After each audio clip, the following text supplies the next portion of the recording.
हाल ही में केंद्रीय शिक्षा मंत्रालय ने राष्ट्रीय शिक्षा नीति के अनुरूप स्कूली शिक्षा के लिए नया पाठ्यक्रम ढांचा यानी कि न्यू करिकुलम फ्रेमवर्क लॉन्च कर दिया है। इस करिकुलम फ्रेमवर्क का असर सिर्फ बोर्ड परीक्षाओं की प्रकृति पर ही नहीं बल्कि पूरी स्कूली शिक्षा प्रणाली पर पड़ने वाला है। कैसे? आइए समझते हैं इस वीडियो के माध्यम से। नमस्कार, आप देख रहे हैं FTV न्यूज हिंदी और मैं हूँ आरती भट्ट। केंद्रीय शिक्षा मंत्रालय ने राष्ट्रीय पाठ्यचर्या की रूपरेखा NCF 2023 को लॉन्च कर दिया है।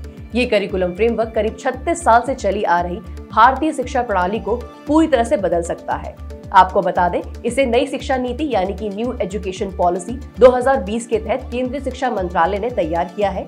इस करिकुलम फ्रेमवर्क में भारत में कक्षा 1 से 12वीं तक के बच्चे कैसे पढ़ेंगे, क्या सीखेंगे, कैसे सीखेंगे, असेंबली कैसी होगी, बैग किताबें कैसी होंगी, छात्रों की प्रतिभा का मूल्यांकन कैसे होगा आदि कई बड़े बदलाव प्रस्तावित किए गए हैं। सबसे पहला बदलाव जो इस नए करिकुलम फ्रेमवर्क में है वो है 1 साल में 2 बार बोर्ड की परीक्षा और वहीं 12वीं में सेमेस्टर प्रणाली लागू करना।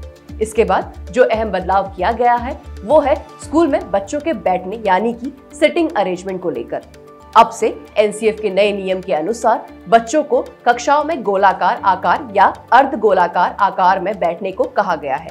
वहीं अब स्कूलों में होने वाली असेंबली को भी टेक्निकल ना करके सिर्फ मीनिंगफुल बनाने की बात कही गई है।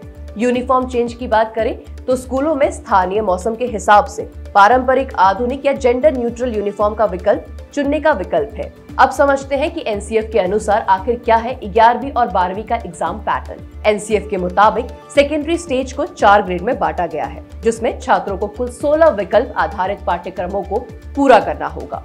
सेकेंडरी स्टेज में 4 ग्रेड 9वीं, 10वीं, 11वीं और 12वीं की क्लास शामिल की गई है। इस स्टेज में छात्रों को 8-8 ग्रुप में कुल 16-16 पेपर देने होंगे। वहीं 11वीं और 12वीं के हिस्सों को एक साथ रखा गया है। इसमें स्टूडेंट को 8 विषयों में हर ग्रुप के 2-2 विषय यानी कि 16 विषयों को 2 साल के दौरान पढ़ना होगा। इसको इस तरह से समझा जा सकता है जैसे अगर कोई छात्र सोशल साइंस विषय में है तो वो इतिहास को चुनता है तो उसे इतिहास के 4 पेपर पूरे करने होंगे। स्कूली सिस्टम को समझा जाए तो नर्सरी से कक्षा 2 फाउंडेशन स्टेज 3 से 8 साल के बच्चों के लिए है। कक्षा 3 से 5वीं प्रारंभिक चरण 3 साल के लिए, इसमें ग्रेड 3, 4 और 5 को शामिल किया गया है। कक्षा 6 से 8वीं मिडिल स्टेज 3 साल के लिए है और इसमें ग्रेड 6, 7 और 8 शामिल है। और अंत में कक्षा 9वीं से 12वीं सेकेंडरी स्टेज 4 साल के लिए है और इसमें ग्रेड 9, 10, 11 और 12 शामिल है।